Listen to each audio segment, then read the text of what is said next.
Happy first week of January of 2026. First full week. The vibes are always a little off.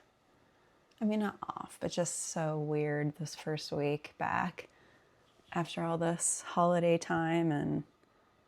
And yeah, people just kind of, it's almost like the deer in the headlights feeling of, I just ate too much. I just drank too much. I just saw people I didn't necessarily want to see, or didn't get the thing I wanted, or the person wasn't happy with what I got them. Like, there's just so many feelings. And then, of course, there's all this pressure to, like, new year, resolution, like, what's, all of that kind of energy stirring up in the field, whether or not you are practicing, like, being part of it, or whether or not you're just kind of like sitting here watching it all happen, you still get impacted by it. And especially if you're sensitive. So this is like the time where I always tell myself, like, right now feels weird because it's a weird time, like, not because there's something wrong, or I don't need to try I don't need to try and change it or make it like feel better. It's just this particular time of year that is a weird feeling. And so just felt like coming up and saying that nothing's gone wrong. It's just January in the first week, back to everything. And it stirs up a lot at the end of the year. I mean, so much grief, so much comes to the surface. And the overindulgence also creates a lot of anxiety in people. Like, at the time, it always feels like pleasurable to indulge and have those, things you kind of like never eat or don't usually drink. And it's like the holiday hangover time. And that can bring up a lot of like guilt and feeling like not good in your body. And the body impacts so much of the mental life and the emotional life. So it's going to smooth out. It does. Like, this first week is kind of more always the rough bridge between the end of the year and the beginning of the year. But by the end of January, things do sort of kind of just, now we're in the new year and everything continues going. And not like, yeah, I don't know. Not, I guess what I was going to say is it's not like a particularly easy time of year still for people. Winter is hard for people a lot of times. The, excitement of having things to look forward to in the winter, and in, like, the at the end of the holiday season, it's sort of just this feeling of well, now what? Like, now what do I do to get all that excitement and dopamine and the rush of, like, even if it was kind of a bad rush, it's like how social media hits us, like, we're not necessarily feeling great while we're on social media, but we're still getting a feed, like a dopamine feed, or an adrenaline feed. And that can feel like it's something, like it's pinging our system. It's making us feel so much. It's giving us this high. And when that's not present, we can get crashed really low and keep seeking out for that feeling of the high, the excitement, the busyness. And like, once all that goes away, you're just left with this feeling of melancholy and all the kind of, stuff that gets stirred up under the surface, that all of that external excitement and noise can keep you away from. So let's pull this card, get the energy vibe of this week. I mean, we kind of already, I think, all know what the energy vibe of this week is. And I have already had so many opportunities to practice like setting loving boundaries. I'll get more into that. Let's see what this card is going to say.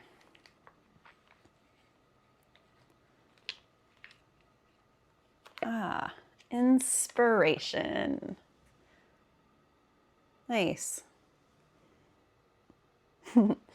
Inspiration. See, and so in January, what I like to do is, if I have the energy for it, go do things like art museums and stuff that's like inside, but I'm still getting like very inspired and feeling like connected to other people via their art. Like, that's why I love reading, and that's why I love watching movies and things like that, because art is such a portal into the human experience and the emotional experience. And I just put on my like list of things I want to do, like go to an art museum to reconnect into like yeah, just that very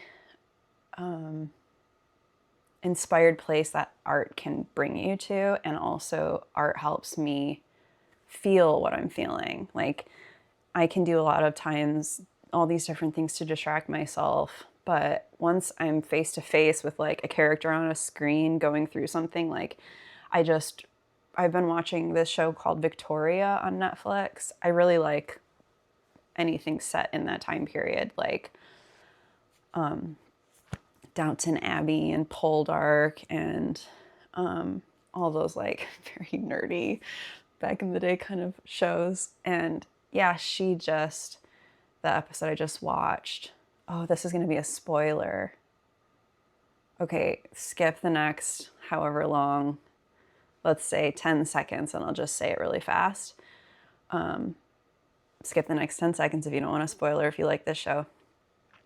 She lost her dog in the episode, and I just lost my dog. And so it helped me, even though I have been processing through all of it, it's still, grief is not a like one and done experience. And so that kind of stuff, watching those types of things happen to people on screen, or, even just seeing it portrayed in like someone's paintings or things like that, it can really just help me become in touch with those parts of myself that need to be felt and that need to be witnessed in ways. So that's what that card made me think of. Inspiration. Like, it's kind of a gray, dark time, and where can you still find the light and the inspiration and the things that feel like just enough to keep you going through these months. I particularly love these months because it's quieter outside, and I love being outside when everything feels like, we're all burrowing, we're all in our like little hermit caves, and it doesn't feel so blaring. And so I enjoy the process of going through these months, but I know they are hard for a lot of people. What I was going to say before I pull the next card is that, yes, I have had opportunities to keep practicing loving boundaries. The saga with my neighbors continues, but I'm feeling very inspired by it. And I know that sounds weird. If you didn't watch my last video, you won't know what I'm talking about. So maybe go back and watch that one. But basically, long story short, I'm having like a noise dispute with my downstairs neighbors and their dogs,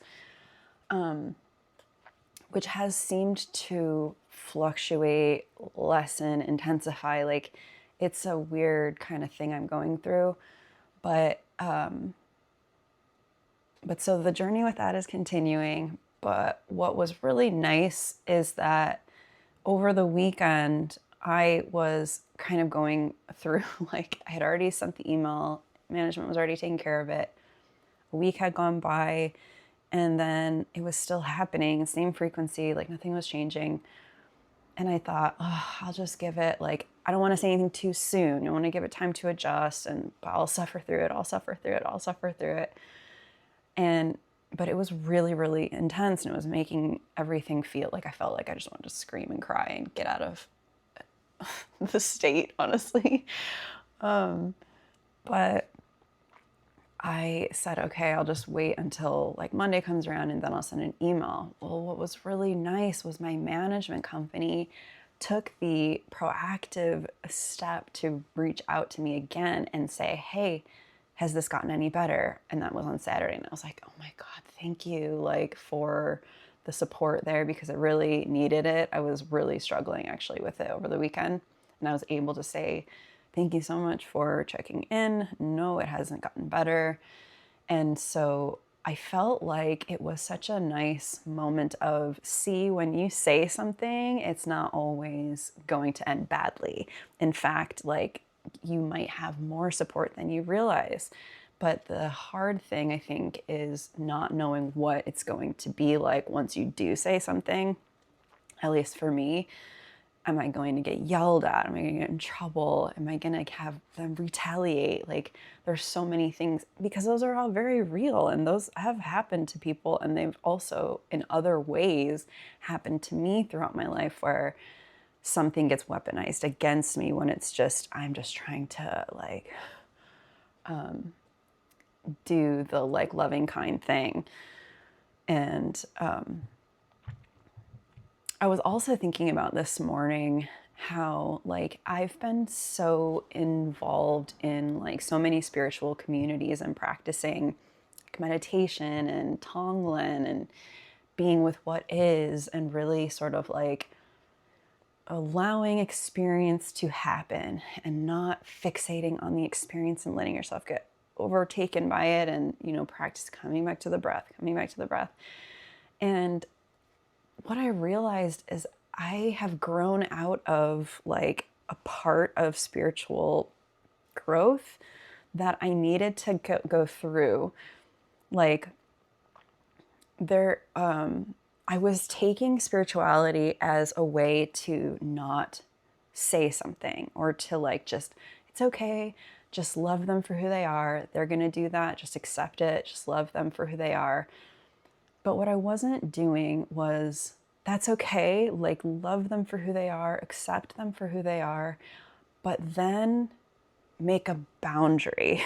Like I wasn't doing the loving thing for myself. I was doing the like absorb it all, take it all on, be kind, like be kind, be a good person, all of those things. Like I'm a spiritual good person type of like mentality. And it's hard. You're younger and you kind of like, it's a naive learning curve. Like you don't really understand like the importance of also being the parent to yourself. Like you don't have to just endure and allow people to be one way and then never, like at the cost of your own health. Like it seems like the loving thing to do, to just accept and love everyone for who they are. And I think that accepting and loving everyone for who they are is a good thing. That's not what I'm saying. But what I'm saying is accept and love people for who they are, while also doing the loving thing for yourself and setting boundaries and paying attention to like how you're being impacted. Not to say like that's the spiritual bypassing part of spirituality, is to instead of seeing like looking at the feeling, feeling the feeling, being with the feeling, you just say, I'm not that feeling, I'm not that emotion, I'm detached from this experience. And you sort of then start living in this like weird, floaty, like ungrounded place where you just like see life as this dreamy sort of like, I'm not involved type of experience, which I ended up getting kind of like into relationships and things like that would take advantage, I think, of my loving kindness, I guess, where I was so tolerant because I was practicing being spiritual or whatever, practicing meditation with it or whatever that was. Great experience to live through, to be able to then come out the other side of and say like, oh, I am a good person, and speaking up is part of being a good person. Like, doing the loving, kind thing is about having these moments of, hey, this is uncomfortable for me, but I do need to say this.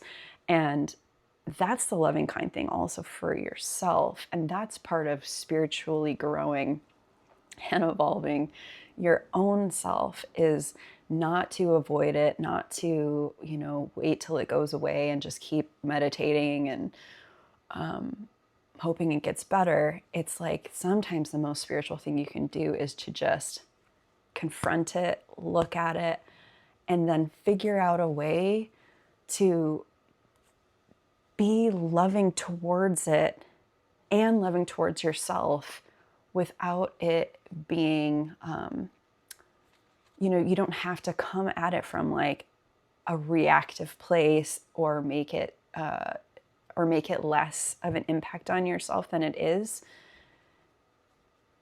I hope I'm making sense. Yeah, it's just been a really interesting journey of like, wow, how many times have I let people do things to me and then thought to myself,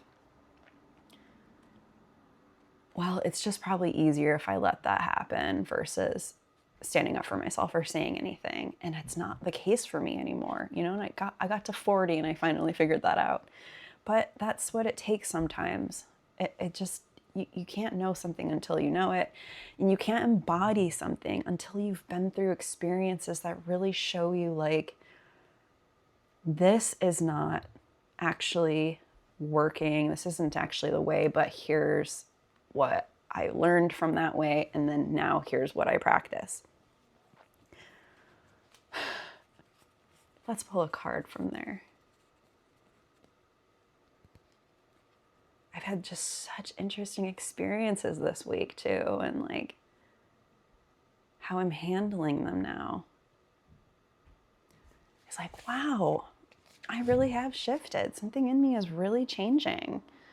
And I feel really grateful for that, because the stress of holding everything in and also saying yes to everything and to everyone because I'm too afraid to say no.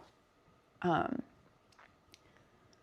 then what that turns into is the chronic burnout, because my capacity, if I just hit my microphone, I need to.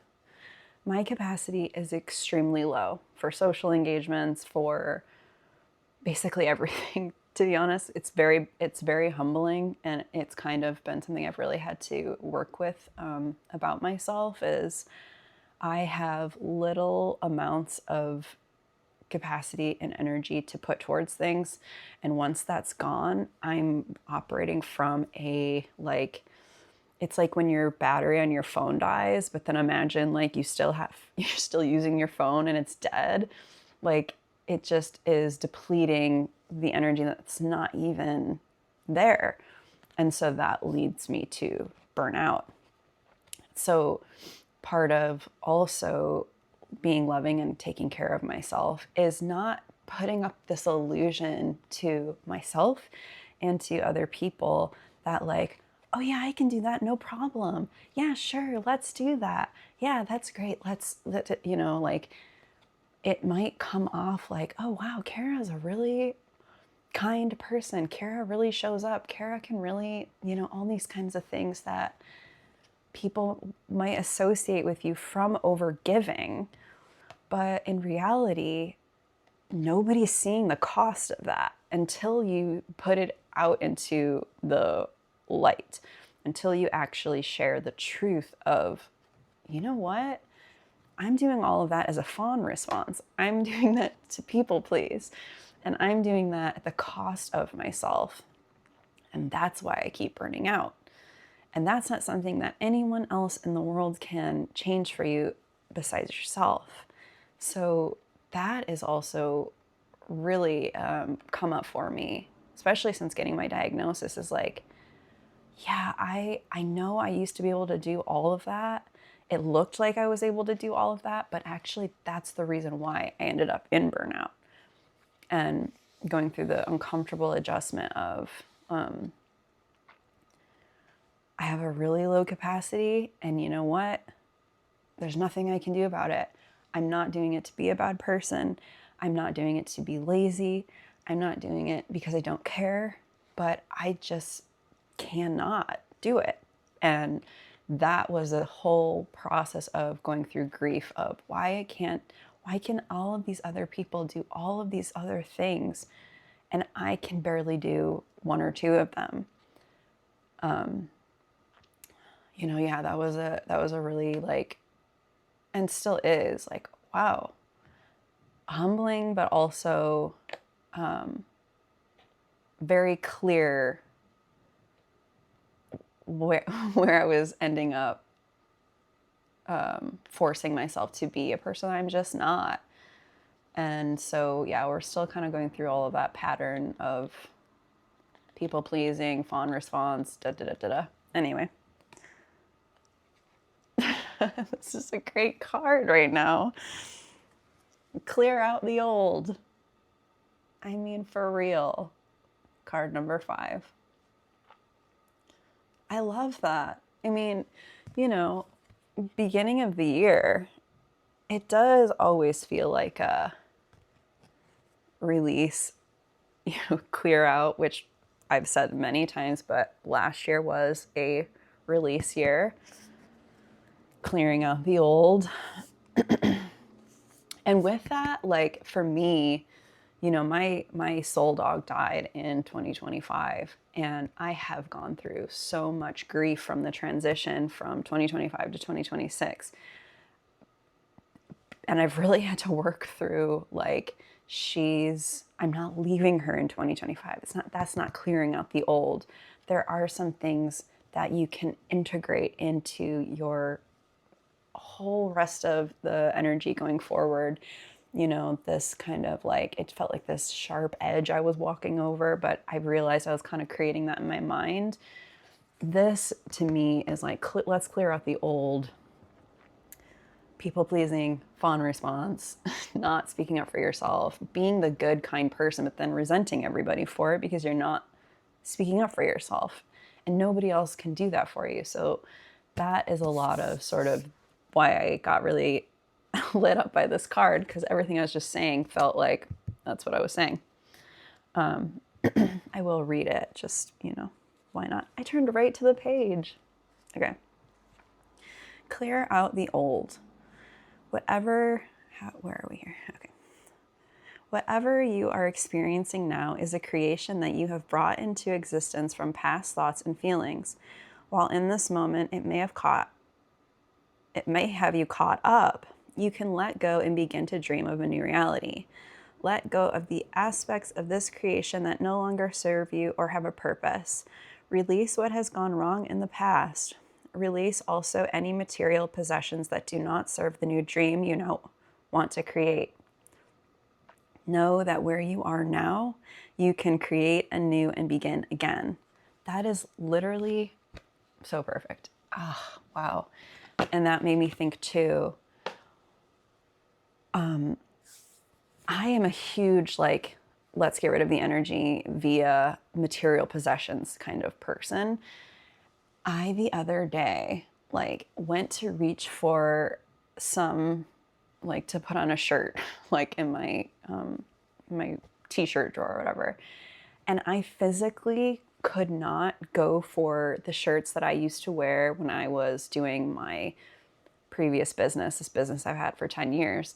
This whole huge chapter of my life where that was kind of like my work uniform in a way. But also just, I would wear it always. Like, it was just my identity. All of a sudden, I felt this physical response to that, going like, oh my gosh, like I can't even reach for it anymore. that's when you know that you have gone through like a big kind of change over, is suddenly like, you know, people will change their hairstyles and things like you really do sort of like change skins. And, you know, that's not to say I'm going to go like get a whole new wardrobe and whatever, but just the recognition of like, okay, the energy tied to all of these clothes is now past. So I love getting rid of things like when they feel ready. You know, I'm not like, oh, let's just toss everything out, but when I feel ready and when the clothing item or the object tells me via the energy that I'm sharing with it, let this go. It's time to let this go. I swear to you, okay, that I've done this so much and so many times that I swear to you that this is true for me anyway. But I've seen it with other people too. When you start removing physical objects from your space that are you're ready to release, you know, it's not just like let's throw out the blender. Like it's like things that you really feel like I've been holding on to this and I'm just ready to let this go, you know, or at least I know I've been holding on to it. Maybe you're not ready yet, but at some point you finally feel, okay, it's time to remove this energy. It's time to let this energy go. This works really well with past relationships too. Things that you've carried in a shared energy with a past relationship that you've been holding on to.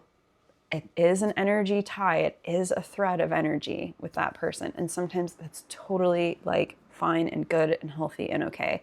But sometimes it is helpful to remove also those types of objects and things like that can help new energy come in. And it always happens. I swear and I promise that that's true, because you're signaling like you've taken this energy and you've moved it on. Thank you so much for being with me when I needed you. Thank you for carrying me through this. And then I'm passing this off. I'm removing it or clearing it out. I don't know what's going to come in and fill it up, but something always does. It truly always does. So now I'm inspired to go clear out some energy in my physical world. And that's where I'll leave you guys. Thank you all so much for being here. And I hope that the start to your new year is going well. Just remember that it feels weird because it's a weird week. And I'll see you guys next week.